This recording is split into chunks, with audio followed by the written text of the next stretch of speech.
English Listening Practice for Comprehension, President John F. Kennedy's Inaugural Address. Listen and read the text on the screen while being inspired by his words.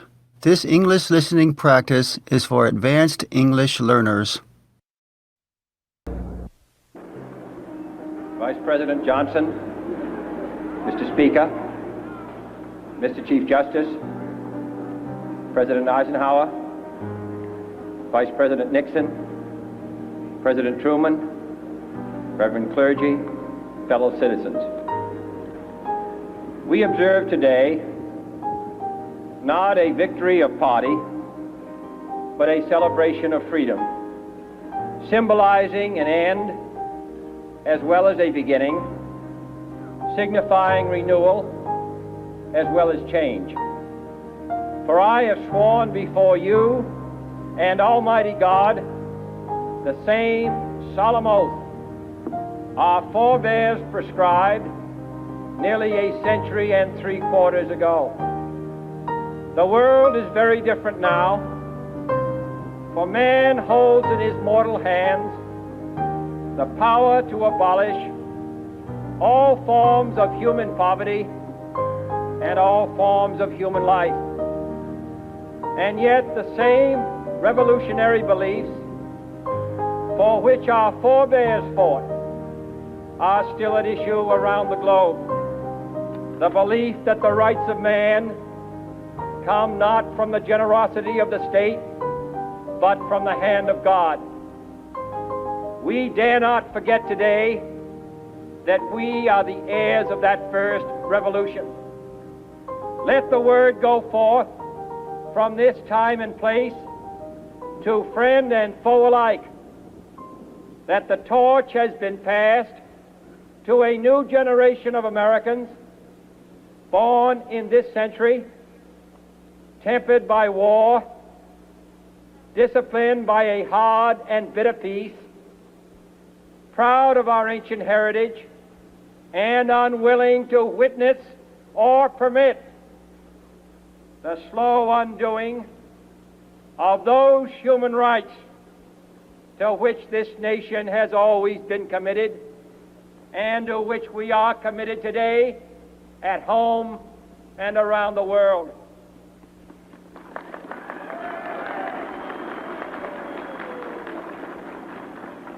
Let every nation know, whether it wishes us well or ill, that we shall pay any price, bear any burden, meet any hardship, support any friend, oppose any foe to assure the survival and the success of liberty.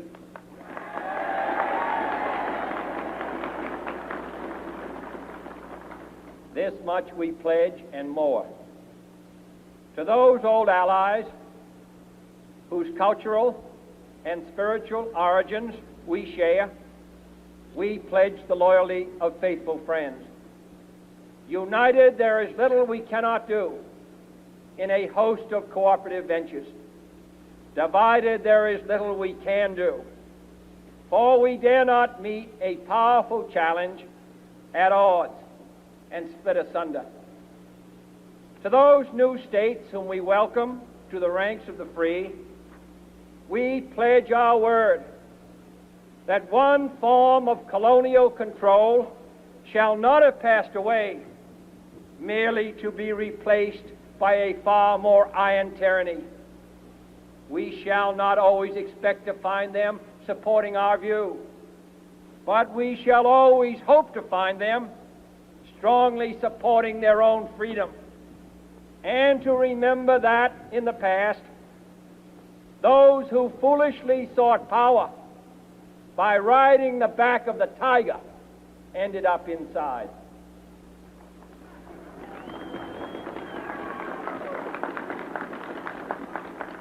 To those people in the huts and villages of half the globe struggling to break the bonds of mass misery, we pledge our best efforts to help them help themselves. For whatever period is required, not because the communists may be doing it, not because we seek their votes, but because it is right.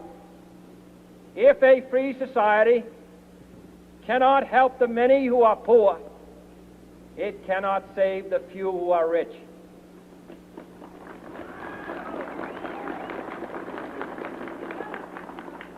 To our sister republics south of our border, we offer a special pledge to convert our good words into good deeds, in a new alliance for progress, to assist free men and free governments in casting off the chains of poverty. But this peaceful revolution of hope cannot become the prey of hostile powers.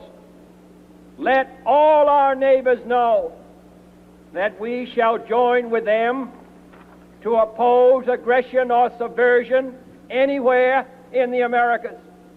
And let every other power know that this hemisphere intends to remain the master of its own house.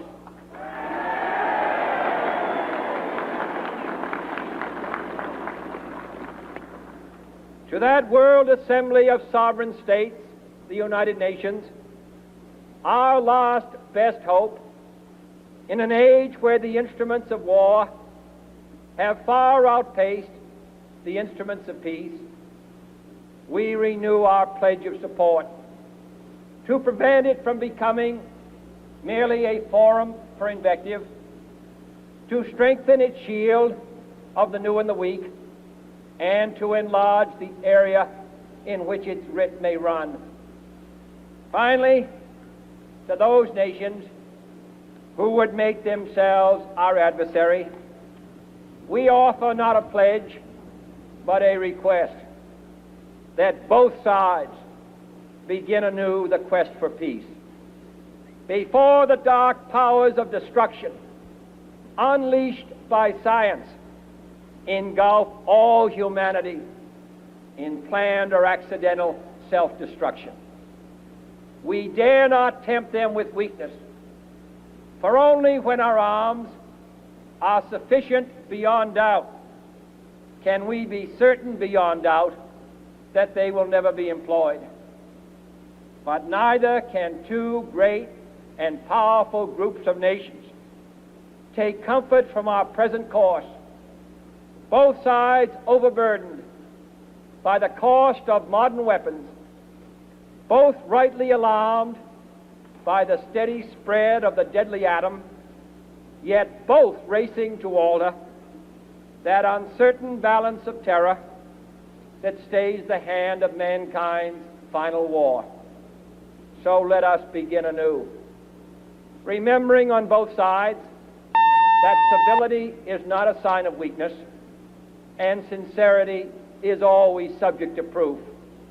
Let us never negotiate out of fear, but let us never fear to negotiate.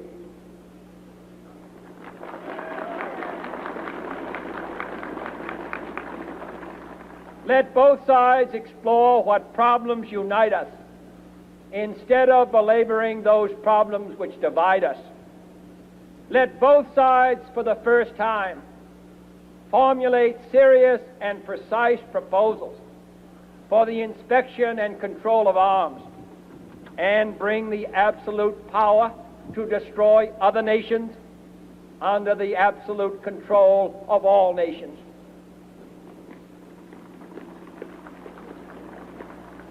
Let both sides seek to invoke the wonders of science instead of its terrors.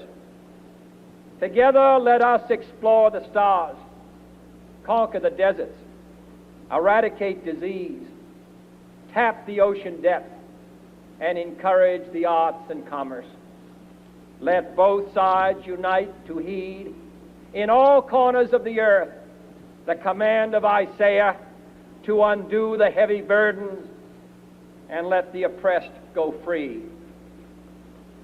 And if a beachhead of cooperation may push back the jungle of suspicion, let both sides join in creating a new endeavor, not a new balance of power, but a new world of law where the strong are just and the weak secure and the peace preserved.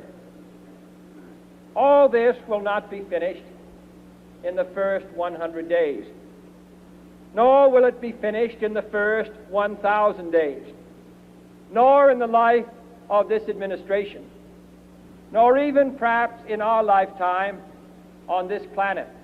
But let us begin.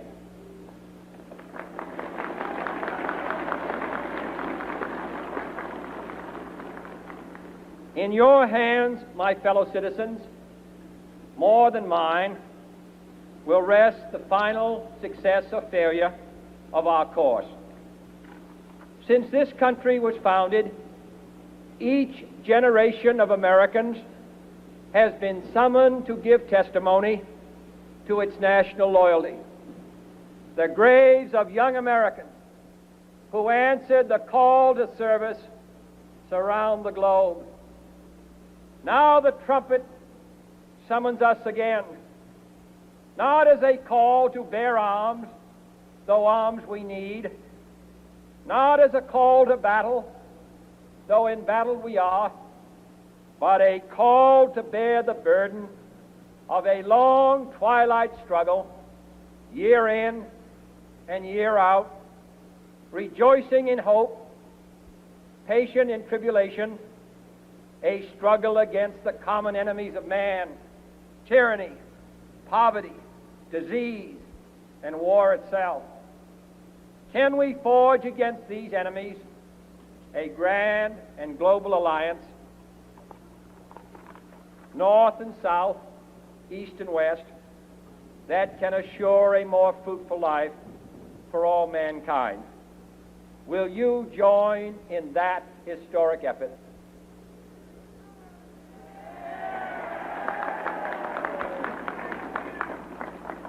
In the long history of the world, only a few generations have been granted the role of defending freedom in its hour of maximum danger. I do not shrink from this responsibility. I welcome it.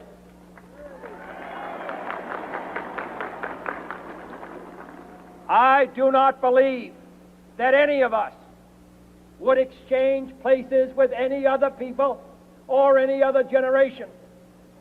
The energy, the faith, the devotion which we bring to this endeavor will light our country and all who serve it.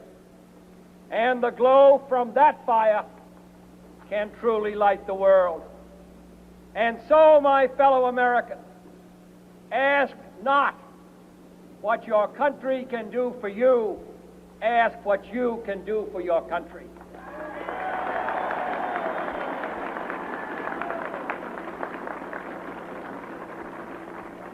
My fellow citizens of the world, ask not what America will do for you, but what together we can do for the freedom of man.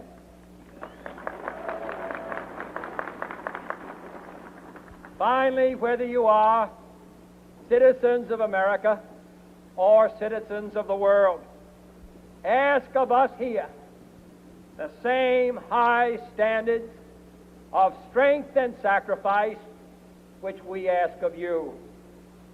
With a good conscience, our only sure reward, with history the final judge of our deeds, let us go forth to lead the land we love, asking His blessing and His help, but knowing that here on earth, God's work must truly be our own.